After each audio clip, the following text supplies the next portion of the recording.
तआला अला मुहम्मद सल्लल्लाहु अलैहि वसल्लम। रोज़ा तोड़ने वाली 14 चीज़ें। कई लोगों को ये डिटेल पता ना होने की वजह से उनका रोज़ा टूट जाता है, लेकिन समझते हैं कि हम रोज़ादार हैं। तो दो चार मोटी मोटी चीज़ें पता होती हैं कि खाना खाएंगे तो टूट जाएगा, पानी पिएंगे तो टूट जाएगा, सिगरेट पिएंगे तो टूट जाएगा। तो ये इन सारी चीज़ों का पता होना ज़रूरी है ताकि कोई ऐसी गलती रोज़े की हालत में हमसे ना हो जाए। खाने पीने या हम बिस्तरी करने से रोज़ा जाता रहता है, जबकि रोज़ादार होना याद हो। गलती से हो उसका और मसला है, जानबूझकर रोज़ादार होना याद हो, इसके बावजूद खाया पिया या बिस्तरी की तो रोज़ा टूट जाएगा। हुक्का, सिगरेट, चुरट वगैरह पीने से भी रोज़ा जाता रहता है, अगरचे अपने ख्याल में हलक तक धुआं ना पहुंचता हो। पान या सिर्फ तंबाकू खाने से भी रोज़ा जाता रहेगा, अगरचे बार बार इसकी पीक थूकते रहें, क्योंकि हलक में उसके बारीक अज्जा ज़रूर पहुंचते हैं। शक्कर वगैरह ऐसी चीज़ें जो मुंह में रखने से घुल जाती हैं, मुंह में रखी और थूक निकल गए, रोज़ा जाता रहा। दांतों के दरमियान कोई चीज़ चने के बराबर या ज़्यादा थी, उसे खा गए, या कम ही थी मगर मुंह से निकाल कर फिर खा ली तो रोज़ा टूट गया। दांतों से खून निकलकर हलक से नीचे उतरा, खून थूक से ज़्यादा या बराबर या कम था, मगर उसका मज़ा हलक में महसूस हुआ तो रोज़ा जाता रहा, और अगर कम था और मज़ा भी हलक में महसूस ना हुआ तो रोज़ा ना गया। रोज़ा याद रहने के बावजूद हुक्ना लिया, यानी किसी दवा की बत्ती या पिचकारी पीछे के मुकाम में चढ़ाना जिसे इजाबत हो जाए तो इसे हुक्ना कहते हैं, या नाक के नथनों से दवा चढ़ाई तो रोज़ा जाता रहा। कुल्ली कर रहे थे, बिला कसद पानी हलक से उतर गया, बगैर इरादे के पानी हलक से उतर गया, या नाक में पानी चढ़ाया और दिमाग को चढ़ गया तो रोज़ा जाता रहा। इसलिए रोज़े की हालत में गरगरा नहीं कर सकते, पानी ज़्यादा नाक में नहीं चढ़ाना कि पानी कुछ अंदर चला जाए।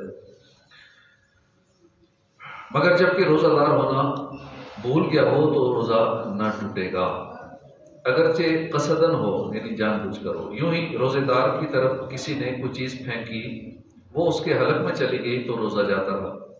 सोते में नींद की हालत में पानी पी लिया या कुछ खा लिया, या मुंह खुला था, पानी का कतरा या बारिश का ओला हलक में चला गया तो रोज़ा जाता रहा। दूसरे का थूक निकल लिया या अपना ही थूक हाथ में लेकर निकल लिया तो रोज़ा जाता रहा। जब तक थूक या बलगम मुंह के अंदर मौजूद है तो उससे निकलने से रोज़ा नहीं जाएगा। बार बार थूकते रहना ये दुरुस्त नहीं है। मुंह में रंगीन डोरा वगैरह रखा जिससे थूक रंगीन हो गया, फिर थूक निकल लिया तो रोज़ा जाता रहा। वैसे अपना थूक मुंह में अंदर कर लिया, उससे नहीं गया, लेकिन मुंह में कुछ रंगीन चीज़ थी, डोरा वगैरह, अब थूक भी रंगीन हो गया और फिर उस थूक को निकला तो रोज़ा टूट गया।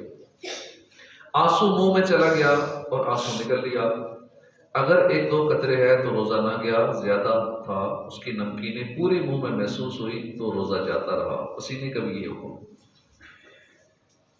पखाने का मकाम बाहर निकल पड़ा तो हुक्म है कि कपड़े से खूब पूंछ कर उठे कि तरी बाकी ना रहे।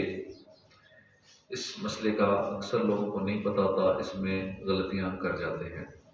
पखाने का मकाम बाहर निकला तो अब कपड़े से साफ उसे करें, पूंछ कर उठें कि तरी ना रहे, और अगर कुछ पानी उस पर बाकी था और खड़ा हो गया, यानी तरी थी, जो हिस्सा बाहर निकला उस पर तरी थी और खड़ा हो गया और पानी अंदर चला गया तो रोज़ा टूट गया।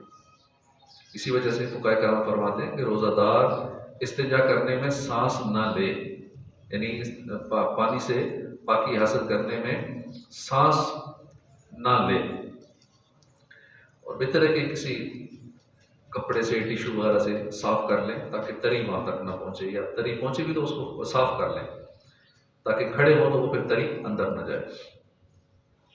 जिसको माह रमजान में खुद ब खुद कह आई उसका रोज़ा ना टूटा, और जिसने जानबूझकर कह की उसका रोज़ा टूट गया। जिसको खुद ब खुद कह आई उस पर कज़ा नहीं है, जिसने जानबूझ कर कह की वो रोज़े की कज़ा करे। रोज़े में खुद ब खुद कितनी ही कह हो जाए कि वॉमिटिंग हो जाए, खा वो बाल्टी ही क्यों ना भर जाए, उससे रोज़ा नहीं टूटता। खुद ब खुद जो कह आती है उससे नहीं टूटेगा। अगर रोज़ा याद होने के बावजूद जानबूझ कर कह की और अगर वो कह मुंह भर है, मुंह भर की तारीफ आगे आएगी, अगर मुंह भर कह है तो रोज़ा टूट जाएगा। जानबूझकर कसदन मुंह भर होने वाली कह से भी इस सूरत में रोज़ा टूटेगा जबकि कह में खाना या पानी या सफरा कड़वा पानी या खून आए। अगर मुंह भर कह में सिर्फ बलगम निकला तो रोज़ा नहीं टूटेगा। कसदन कह की मगर थोड़ी सी आई, मुंह भर ना आई तो रोज़ा नहीं टूटेगा। मुंह भर से कम क्या हुई और मुंह ही से दोबारा लौट गई या खुद ही लौटा दी, इन दोनों सूरतों में रोज़ा नहीं टूटेगा। मुंह भर कर बिला इख्तियार हो गई तो रोज़ा न टूटा। अलबत्ता अगर इसमें से एक चने के बराबर भी वापस लौटा दी तो रोज़ा टूट जाएगा और एक चने से कम हो तो रोज़ा ना टूटा। मुंह भर क्या क्या मतलब है कि उसे बिला तकल्लुफ ना रोका जा सके, बिला तकल्लुफ ना रोका जा सके, तो ये मुंह भर क्या है। वुज़ू की हालत में जानबूझकर क्या करें या खुद बहुत हो जाए, दोनों सूरतों में अगर मुंह भर के आई और इसमें खाना पानी या सफरा कड़वा पानी आए तो उससे वुज़ू टूट जाएगा। तो ये वुज़ू में कैसे मुतालिक अलग अहकाम है, तो रोज़े के क्या वगैरह से मुतालिक अहकाम हमने सुने और जिन बातों से रोज़ा टूट जाता है, 14 चीज़ें जिनसे रोज़ा टूट जाता है, इनका याद होना, ज़हन में होना ज़रूरी है। रोज़े की हालत में इसकी एहतियात की जाए। अल्लाह पाक इल्म दीन सीखने की तौफीक अता फरमाए। आमीन बिजाह नबी अमीन सल्लल्लाहु अलैहि वसल्लम। अल्हम्दुलिल्लाह।